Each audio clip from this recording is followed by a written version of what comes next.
Hello friends, welcome to my channel. So, last వీడియోస్‌లో మనం process scheduling గురించి మాట్లాడుకున్నాం. షెడ్యూలింగ్ అంటే ఏంటి? రెడీగా ఉన్న ప్రాసెస్ అన్నిట్లో ఏదో ప్రాసెస్‌ని తీసి, దాన్ని రెడీ స్టేట్‌లో ఉన్న ప్రాసెస్‌ని రన్నింగ్ స్టేట్‌లోకి చేంజ్ చేయడం. సో, దాన్ని షెడ్యూలింగ్ అంటాము. అలాగే ప్రాసెస్ సింక్రనైజేషన్ అంటే ఏంటంటే, ప్రాసెస్ సింక్రనైజేషన్ లోపలికెళ్ళే ముందు మనం జస్ట్ మన చైల్డ్‌హుడ్ మెమోరీస్‌ని ఒకసారి రీకలెక్ట్ చేసుకుందాం. ఎవరికైనా సిబ్లింగ్స్ ఉంటే వాళ్ళకి చాలా సార్లు జరిగుండిద్ది. అంటే ఎలా అంటే, ఇప్పుడు ఇంట్లో ఒక బొమ్మ తెచ్చి పడేశారు.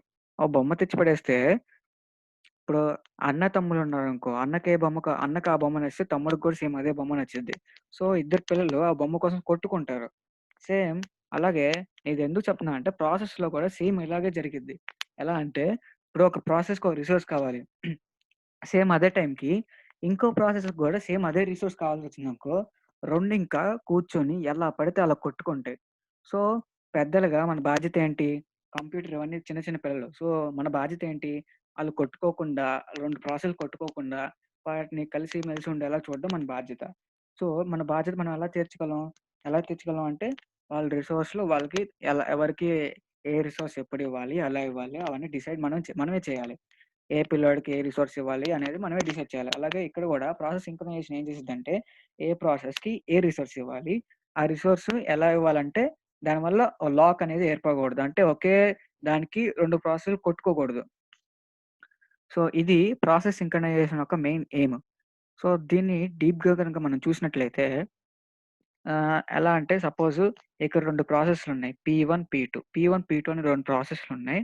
ఈ 2 ప్రాసెస్‌లు కౌంట్ అనే ఒక వేరియబుల్‌ని ఇంక్రిమెంట్ చేద్దామని చూస్తున్నాయి. ఇప్పుడు దే ఒక జనరల్‌గా మనకి కళ్ళతో చూడడానికి చాలా ఈజీగా ఉండిద్ది. Count plus plus, count minus minus అని చూడడానికి చాలా ఈజీగా ఉంటాయి. కానీ బ్యాక్‌గ్రౌండ్‌లో రన్ అవ్వడానికి 3 స్టేజ్‌లు దాటుతది. ఆ 3 స్టేజ్‌లు ఏంటో ఇప్పుడు మనం చూద్దాం. ఆ 3 స్టేజ్‌లు ఏంటంటే first move count to register ఆర్0 అంటే ఏదో ఒక రిజిస్టర్ ఆర్0 అనేది. తర్వాత ఇంక్రిమెంట్ ఆర్0. ఆర్0 అనే రిజిస్టర్‌ని ఇంక్రిమెంట్ చేస్తాం. తర్వాత మూవ్ ఆర్0 టు కౌంట్. ఈ ఆర్0 అనే వాల్యూని మనం కౌంట్‌లోకి పంపిస్తున్నాం. సో, ఇవి మూవ్ స్టేజెస్. అంటే ఏ వేరియబుల్‌ని ఇంక్రిమెంట్ చేయాలన్నా, ఏ వేరియబుల్ డిక్నర్ డిక్ అంటే ఐ మీన్ ఏ వేరియబుల్‌ని మోడిఫై చేయాలన్నా కానీ ఈ 3 స్టేట్స్ దాటాలి. ప్రతి ప్రతి అర్థమెటిక్ ఆపరేషన్.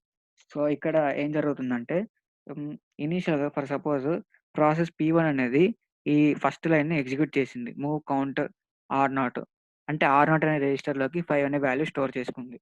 సేమ్ అదే టైంలో P2 అనే ప్రాసెస్ కూడా కౌంట్ వేరియబుల్‌ని ఆర్1 అనే ఇంకో రిజిస్టర్‌లోకి తీసుకుంది P2 కూడా.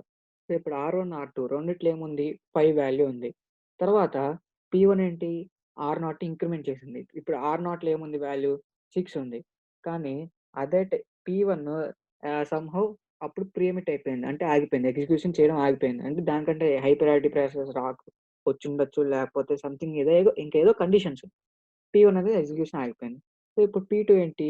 ఛాన్స్ దొరికింది కదా అని చెప్పేసి ఆర్1 రిజిస్టర్‌లో పై వాల్యూ ఏదైతే ఉందో ఆర్1ని ఇంక్రిమెంట్ చేసేసి, ఆ ఇంక్రిమెంట్ అయిపోయిన ఆర్1ని కౌంట్ వేరియబుల్‌లో స్టోర్ చేసేసిద్ది. సో, ఇప్పుడు కౌంట్‌లో ఏ వాల్యూ ఉంది?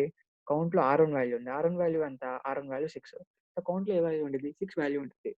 కానీ కాసేపు ఆగిన తర్వాత P1 మళ్ళీ కమ్‌బ్యాక్ ఇచ్చిద్ది. కమ్‌బ్యాక్ ఇచ్చినప్పుడు ఏం చేసిద్దంటే, అది ప్రీవియస్‌గా అప్‌డేట్ చేసిన వస్తువుల్ని మళ్ళీ రీకలెక్ట్ చేసుకునిద్ది. ప్రీవియస్‌గా ఏం అప్‌డేట్ చేసింది? ఆర్0 రిజిస్టర్‌ని. ఆర్0 రిజిస్టర్‌లో వాల్యూ ఎంతుంది? ఇక్కడ 5 ఉంది. ఇది 6గా ఇంక్రిమెంట్ అయిందన్న విషయం దానికి తెలీదు. సో, 5, 5ని ఇంక్రిమెంట్ చేసి 6 వచ్చిద్ది. ఆ 6నే మళ్ళీ కౌంట్‌లోకి పంపించిద్ది. అంటే ఇదెలా అంటే ఇనీషియల్‌గా P1, P2 2 పక్క పక్కన ఎగ్జిక్యూట్ అయితే సపోజ్ 2 నేను ఇంక్రిమెంటే చేస్తుంటే అప్పుడేమవ్వాలి? 7 రావాలి ఆన్సర్. కానీ ఇక్కడ మనకు ఆన్సర్ ఏమొస్తుంది? 6 వస్తుంది. సో, దేనివల్ల జరుగుతుంది? ఒక రిసోర్స్‌ని 2 ప్రాసెస్‌లు సేమ్ టైమ్‌కి యాక్సెస్ చేయడం వల్ల మనకి ఈ డే ఈ ఈ కండిషన్ వస్తుంది. అంటే డేటా ఏమవుతుంది ఇక్కడ ఇన్‌కన్సిస్టెంట్ డేటా. డేటా అనేది కరప్ట్ అయిపోతుంది. 2 ప్రాసెస్‌లు ఒకేసారి ఎగ్జిక్యూట్ అవ్వడం వల్ల. సో, ఇలాంటివి చాలా డిసడ్వాంటేజెస్ ఉంటాయి. ఏది ప్రాసెస్ సింక్రనైజేషన్ లేకపోవడం వల్ల. సో, పెద్దగా మన బాధ్యత ఏంటంటే ఇలా అవ్వకుండా ప్రాసెస్‌లన్నీ కలిసిమెలిసి ఉండేలా చూడాలి. సో, ఇలా ఒక్క రిసోర్స్ కోసం 2 ప్రాసెస్ కొట్టుకోవడాన్ని రేస్ కండిషన్ అంటాం మన ఇంగ్లీష్‌లో. ఏమంటాం రేస్ కండిషన్ అంటాము. సో, మన ఎయిమ్ ఏంటంటే ఇలా రేస్ కండిషన్ అవ్వకుండా మనం జాగ్రత్తగా సింక్రనైజేషన్ మెకానిజమ్స్ అవన్నీ ఇంప్లిమెంట్ చేయాలి. సో, అసలు నెక్స్ట్ స్లైడ్‌లో మనం ఏం చేస్తున్నామంటే అసలు సింక్రనైజేషన్ ఏ రీజన్స్ వల్ల అవుతుంది. అవన్నీ మనం ఇప్పుడు చూడబోతున్నాము. అది సింక్రనైజేషన్ వేటి వల్ల వస్తుంది. సింక్రనైజేషన్ రావడానికి మనకు మెయిన్‌గా 4 ఫ్యాక్టర్స్ ఉంటాయి. ఆ 4 ఫ్యాక్టర్స్ ఏంటంటే ప్రై primary factors, secondary factors. Primary factors ఏవేవంటే మ్యూచువల్ ఎక్స్‌క్లూజన్, ప్రోగ్రెస్. ఈ మ్యూచువల్ ఎక్స్‌క్లూజన్, ప్రోగ్రెస్ రెండిటిని కలిపి మనం ప్రైమరీ ఫ్యాక్టర్స్ అంటాము.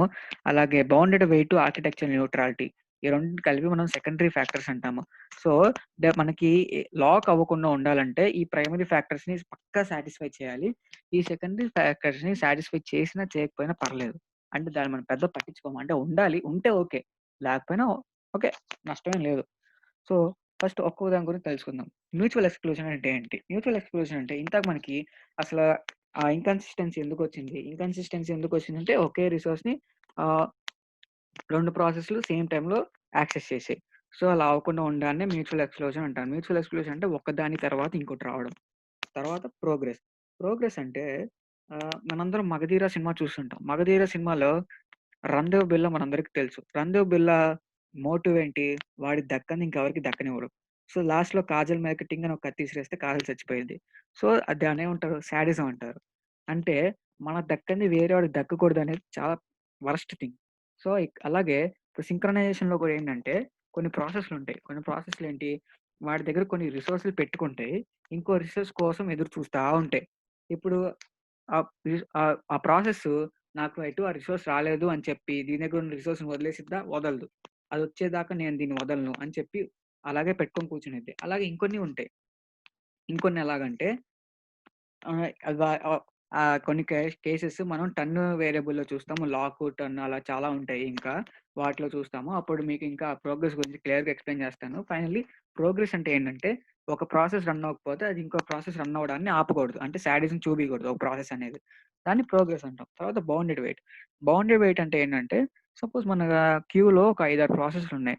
5 ప్రాసెస్‌కి మనం గ్యారంటీ ఇచ్చామనుకో అంటే నువ్వు ఇప్పుడు అవ్వకపోవచ్చు. కానీ ఏదో ఒక రోజు నువ్వు మళ్ళీ పుడతావురా అని ఎలాగైతే 'శ్రీహరి' 'మగధీర' సినిమాలో వాడికి ఒక అష్యూరెన్స్ ఇస్తాడో, అలాగే మనం ప్రాసెస్‌కి ఒక అష్యూరెన్స్ ఇచ్చామనుకో, అంటే నువ్వు ఇప్పుడు రన్ అవ్వకపోవచ్చు. కానీ ఏదో ఒక టైంలో నువ్వు పక్కా రన్ అవుతావురా, మళ్ళీ రన్ అవుతావురా ప్రాసెస్ అని దానికి ఒక అష్యూరెన్స్ ఇచ్చామనుకో, సో, అలా అష్యూరెన్స్ ఇవ్వడాన్ని మనం బౌండెడ్ వెయిట్ అంటాం. అంటే అది ఇన్ఫినైట్ టైమ్ దాకా ఆగదు.